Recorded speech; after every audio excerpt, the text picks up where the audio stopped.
Hey guys, it's Natalie.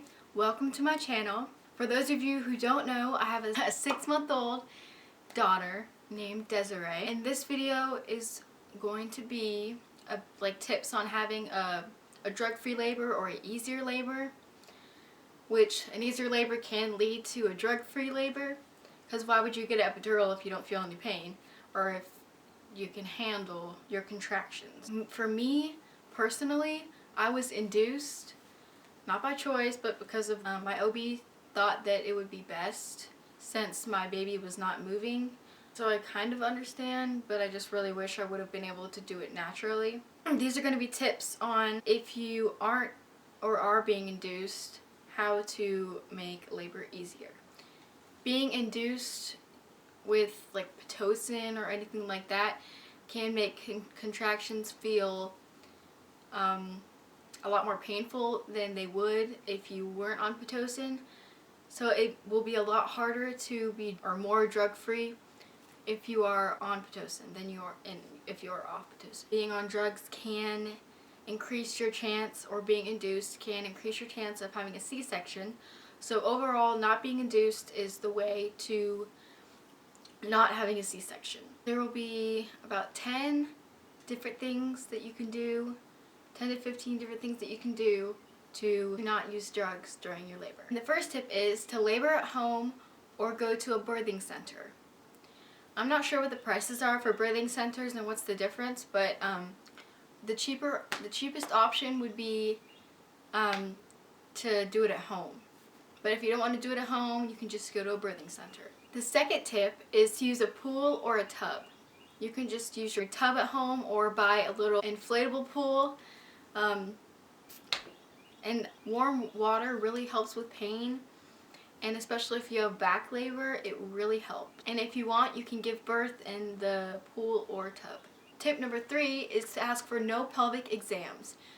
And if you do want to ask for one like when you think you're about to have the baby, or if you feel like you're moving into the transition stage, and I guess you can ask. Pelvic exams can increase the risk of infection, and overall it's just not needed if you know you're in labor and you know that you're about to have the baby. It's really not needed. Number 4, it kind of goes along with what I was talking about before, but say no to induction unless it's absolutely necessary. Like I said before, induction leads to pain meds and all that kind of stuff, and epidurals and all that different stuff can lead to C-sections. And it's just, overall, it'll just make everything painful, even more painful than it should be, and it's just not a good idea. Number 5 is refuse the use of a Doppler. Dopplers can affect the baby's brain, and I'm not a doctor like I said, but so I don't know exactly how it does, but they're just not good overall. And a lot of the reason why doctors use it is because they're convenient, and that's not a good reason. Convenience or your baby's health. Which one do you prefer? I think I'm at tip number 6. To bring supportive people with you. Bring your mom, bring obviously your husband or the father of the baby. Bring people who are going to support you and not people who are going to be, bringing a bad vibe into the room. Because you're not going to want that, and that's not going to help you want to succeed in labor. Tip number 7 is to not bring too many people. Too many people can just stress you out and just make the room crazy. Just bring a few people that you know you can rely on and trust, and that you know is going to support you. Tip number 8 is to use essential oils. There are so many essential oils that you can use for birth and just pregnancy overall. I will be doing a video on that, so stay tuned for that. Lavender is really good. Serenity is really good. Peppermint. I heard black pepper. I'll have to do more research on that, but I heard black pepper is good for pain, and I think back pain. Roman chamomile, I'm pretty sure is fine. In my labor and delivery room, we had essential oils diffusing all throughout the room, and every time people would come in or they would smell it from the door, the hallway, they would come in and they'd be like, wow, it smells really, really good in here. And they were like, can I stay in here? It was just really funny. We were like, they're essential oils, but you have to be careful because some of them are not safe, so don't just use one and think, oh, it sounds safe. Like, you don't know. Unless it's lavender. I think lavender is safe for everything. Educate yourself and be aware of what you can and can't use. Tip number 9 is massage. You can have your mom do it. You can have your mother-in-law. You can have your husband or boyfriend do it. Pretty much anyone. Or maybe, I don't even know if you can do this, but I guess you could ask a nurse if they're not busy. I really don't know. You could ask a doula if you have one, but massaging, especially if you have back labor, it could really help, and it will help with the pain. Like, mostly, I would think massaging your back would be most helpful, depending on where you feel the contractions, because I've heard some people feel the contractions in their thighs, so I don't know. 10. This is optional, but some people find music very calming, and they feel like it affects the outcome of certain things. So if you want, you can play calming music. My mom played calming music. I don't remember what she played, but she played something on Pandora that was really calming, and it was just really nice. Tip number 11 is to stay fit during pregnancy. Staying fit can help a lot, and also stretching can help a lot. It can keep you from gaining the extra weight that you don't need, like weight from eating too much food or junk food, and it just helps you being overall healthy.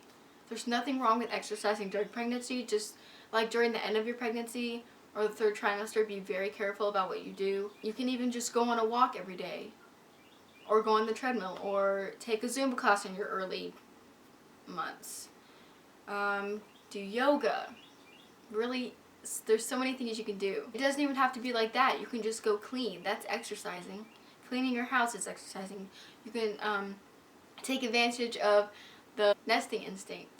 You can just clean the whole house if you want to. It's exercise, and it's really good exercise. Tip number 12 is to take a childbirth class. You can take it at every one of your pregnancies in case like information changes, or you can just take it every 3 pregnancies. When I took mine, I was already informed on so much because I look up like every single thing if I have a question about it. I really didn't learn that much more than I had already known, but if you don't feel like looking it up and you just want to get information from a class, then you can do that. Tip number 13 is to distract yourself. If you like watching movies, bring a little DVD player and a movie, or your favorite movie, and watch it. Or bring a magazine, bring a book. This may not be very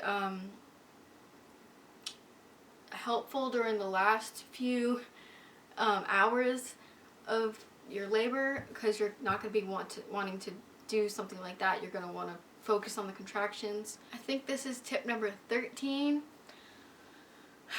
No, I think it's tip number 14, is to snack carefully.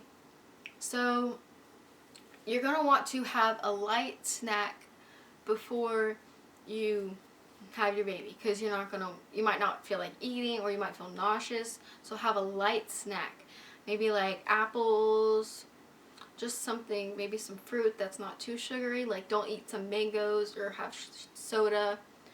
You shouldn't even be having soda anyway, because it's not good for you. But don't have anything that you wouldn't, like something that you wouldn't eat before you went to go exercise or do a marathon, you know what I mean? Tip number 15 is to take a shower. If you don't have a tub, you can just take a shower.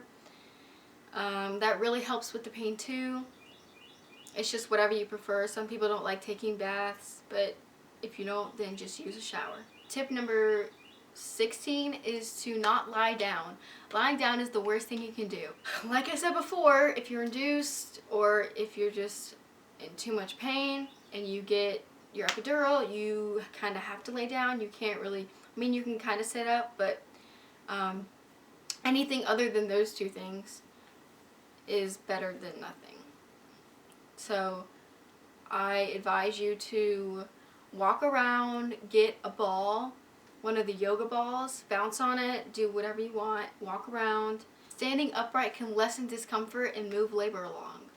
Laying down is not recommended by me or a lot of people, even though the nurses prefer it, especially when you're giving birth. And that will be the next tip.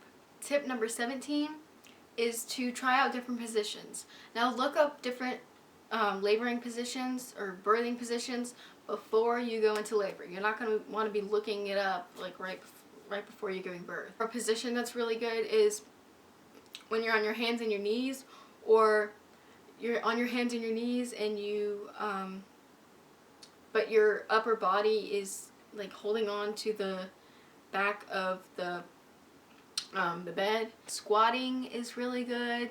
I think some hospitals have squat bars that you can hold on to, but just look up whichever ones you feel comfortable with. And while you're in labor, you can, if you forget what the positions are, you can just look it up. Doing those different positions can really help move baby through the canal and out.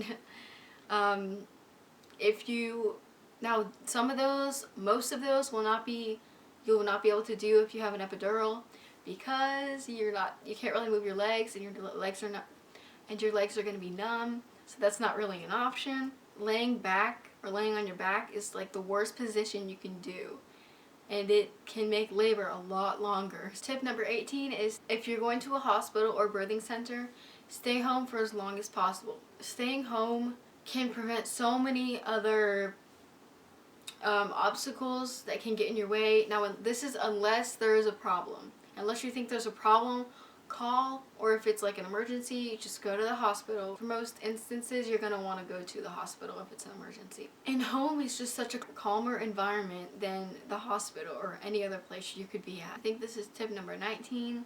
Keep breathing. I've heard so many stories about people breathing through the contractions and it helping so much.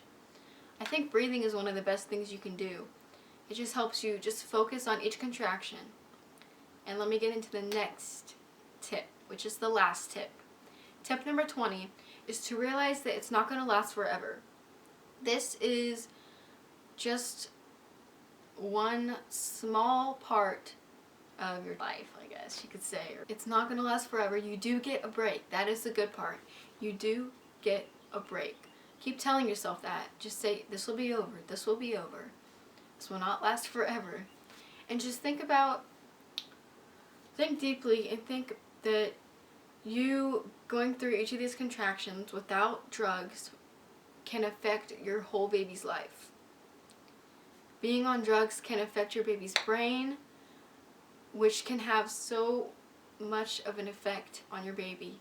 Just one small-ish thing, it's not really small, but one decision can change your entire life.